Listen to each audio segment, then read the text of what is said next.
Hi, and I'm going to bow.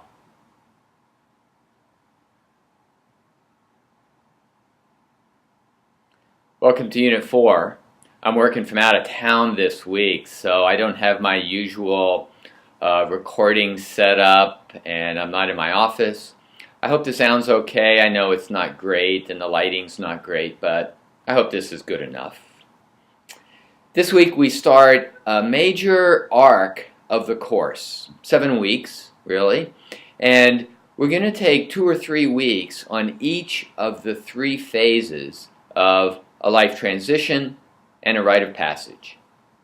So 2 weeks on severance, 3 weeks on the threshold phase, and 2 more weeks on the return or reincorporation phase. So this week we start with severance and separation, and we look at a particular quality that our being, true nature, spirit, depth offers us as a necessary support for this stage. So I hope you'll enjoy the material, and we'll see where our discussions go. Speaking of discussions, I want to pull out 3 highlights from our discussion this past week with Unit 3 about rites of passage. It often happens that things that either were said just briefly in the study material or not said at all will come out during the discussions. For example, in a response to Raina's post, we talked about the importance of actually 5 stages, 5, of rites of passage.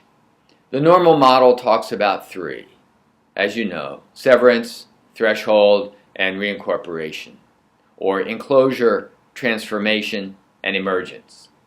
But it seems to me really there are 2 more stages, one prior to severance and one following reincorporation or emergence, that are also important. However, they've been so implicit in cultures with living rites of passage that they weren't even seen.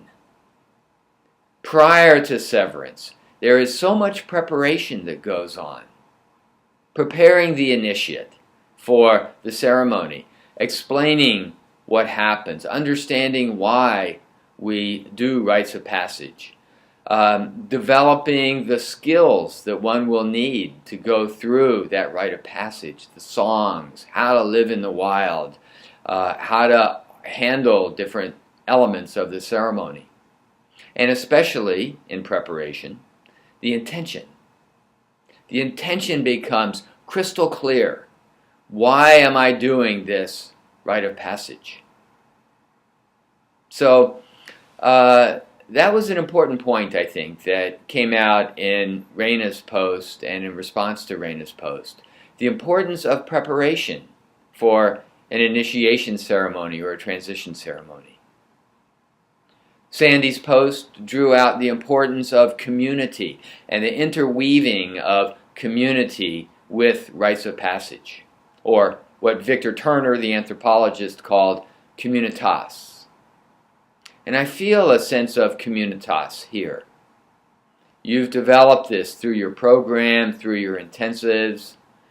You are also developing it here in this course, I think, deepening a sense of communitas. That's important. A third point that came out in the discussion last week came from Gail's post about death and the possibility, or I think the fact that as we avoid death, we avoid our life transitions. Or we avoid life transitions because we're avoiding our deaths. And it's true that a life transition begins with an ending. And that ending is a kind of a death. And in the rites of passage, there are many elements of ceremonial death or an ego death in the rites of passage. So I just want to echo that too, that close connection between death and dying and transitions and rites of passage. I hope these are all themes and threads that will continue to develop during the course. So, two other things quickly. As you know, a major foundation for this course is a self-designed transition ceremony. And this is the preparation stage for that ceremony. So it's a time to be thinking about the particular elements that you want to bring into your ceremony, where, when, how you might want to go about it, who you might want to have involved, and in particular this week, your intention for this ceremony. It's so important to be clear about intent as you go into a ceremony like this or as you go into a rite of passage. That intention doesn't need to be finalized this week, but if you haven't begun to articulate your intention, this is a good week to do it.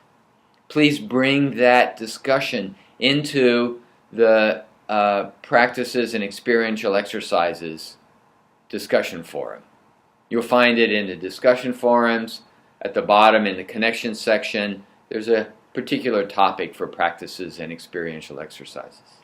So that's a good place to discuss, just share with us how your intention is developing and how the general outline of your transition ceremony is coming along.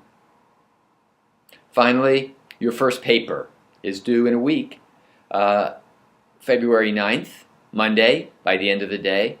Please turn in your first review. I'm really looking forward to seeing what works, materials you dug up, and what you thought of them. One note, there are two places to post this. So that everybody can take advantage of your review, there's an area in the discussion forums under the connection section for reviews. It's at the very bottom of the discussion forums page. So please post your review there. You also need to post it in the assignments area so that I can read it. That way that allows me to give a grade for your paper. So it goes both places. Hope that's not too confusing. Also pay attention to the instructions for naming the file and naming your post when you post your review. That'll help us all. Any questions, contact me in the office or send me a direct email.